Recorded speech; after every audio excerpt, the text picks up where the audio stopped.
Юрий Алексеевич Гагарин атындағы мектеп-лицейдің 9-шы А сынып оқушысы Талғатбек Нұрмұхамед Мұқағали Мақатаев «Сенің көзің».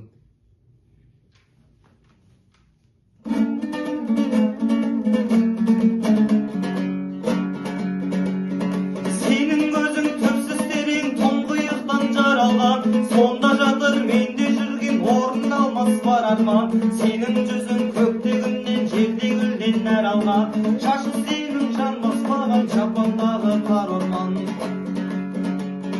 Қас кірпіген қарлығаштың қанатындай қап-қара, үлпіреген жүзің сенің ақ жібек пе мақтама.